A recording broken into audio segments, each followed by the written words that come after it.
Okay, here we are at the lesson for current in depth. Now, in this lesson, I'm using direct current, so I titled it Direct Current in Depth. But actually, the principles that we're going to talk about here apply to both direct current and alternating current. Consider what I have here at the top of the display. I have a circuit that is a representation of a simple flashlight. And to the left here, it has a switch that is open. That's what that little schematic symbol is for. And so there is no current flow and the light bulb is not lit. And then to the right here, I have my switch closed and my light bulb is lit. And I'm showing these red spheres rotating in a clockwise fashion out of the positive terminal of the battery into the negative terminal of the battery. And it raises a couple questions. Number one, why am I showing it in that direction? And why am I showing some round spheres instead of arrows or things like that? So we're going to get into that in depth here in the lesson. So let's get started. Okay, consider a copper conductor. This is a copper portion of a conductor, and that's the insulation. Here's a better picture of what I'm trying to depict here. These are copper conductors with insulators, and they are made up of an element called copper.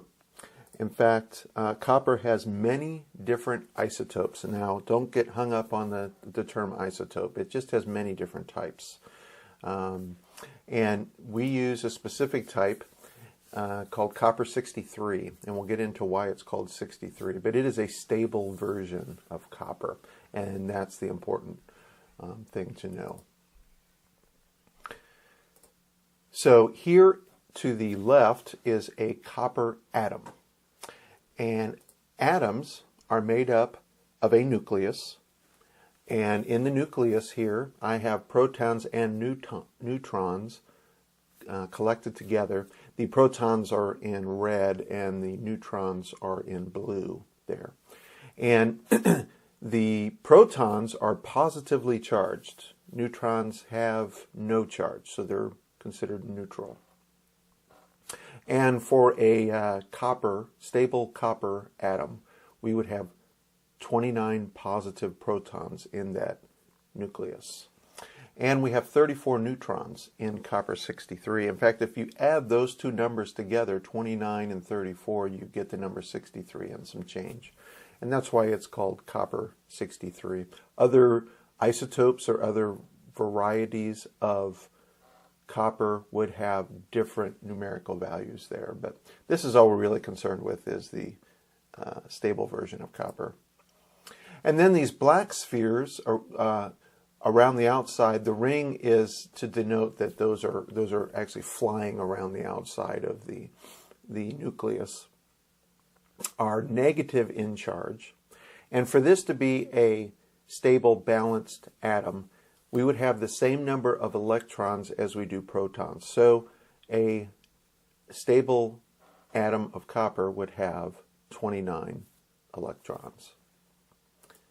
Now here's a little bit better depiction of what's going on. You've got the nucleus. It's kind of rotating around just in space, and the electrons are flying around that. And of course, this is slowed way down for you to see the movement.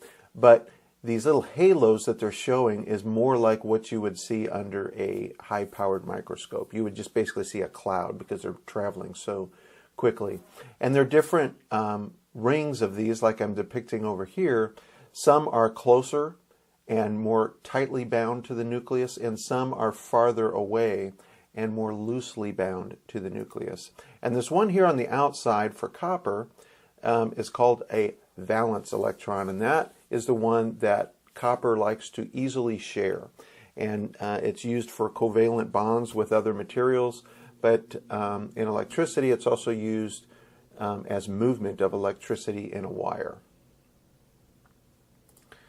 Okay, so here I have a simple circuit. This is kind of a graphical schematic of what I had depicted with the battery and the light bulb. So this is the schematic for a battery, and this is a schematic symbol for some sort of resistance in that battery. I'm sorry, in that circuit. And what I've lined up here is a bunch of atoms. And I'm actually only showing the valence electron there. But I show a line here. These are actually 3 of atoms. So it would be like these 3 right here in a row. I've got these 3, and I don't have any current flowing right now. So this would be at the exact instant that you would have closed the switch, that no current has started flowing yet. But once I do close that switch, watch what happens right here.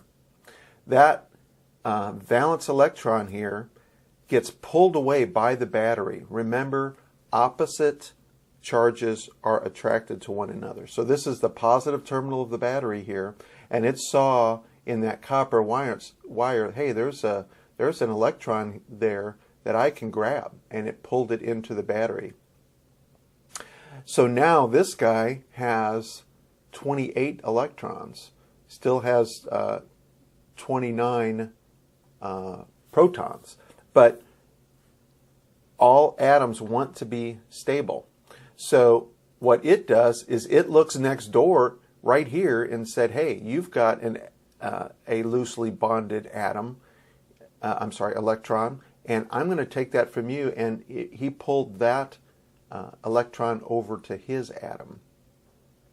So now this one has 28 electrons and 29 protons, and it says, hey, I don't like that. I want to be stable again. So what he does is he pulls an electron from that atom over, and now this guy has an imbalance in his situation. And this continues on throughout the whole circuit. So what I'm showing here is there is this flow of electrons that's being borrowed from neighboring atoms, and they just keep moving along. And as they do that, you can see that the flow is actually moving from the negative side of the battery towards the positive side. You can see how all of these are moving in a clockwise, counterclockwise fashion. So this is actually termed electron current flow. An electron current flow flows from the negative of the source to the positive of the source. And scientifically speaking, that's probably the most accurate way to describe electrical current, because that is physically what's happening. And physicists and a lot of other scientists like to use this as the description when they're talking about current. So when they're talking about current, they're talking about from the negative to the positive. The flow is happening. But let's look at a different way to look at it. So here, I'm back to that very first instant when that very first electron was pulled into the battery. So see here, I'm missing my valence electron there. And what I've said is, okay, I have more protons here than I do electrons. So if I added all that up, I would actually have a net positive charge, because I have more protons than electrons. In fact, this is what happens when you walk across a carpet and you touch a doorknob and you get a shock. You have more positive charge than the doorknob, and the doorknob is grounded, so you actually get a spark. You get a shock when you touch the doorknob.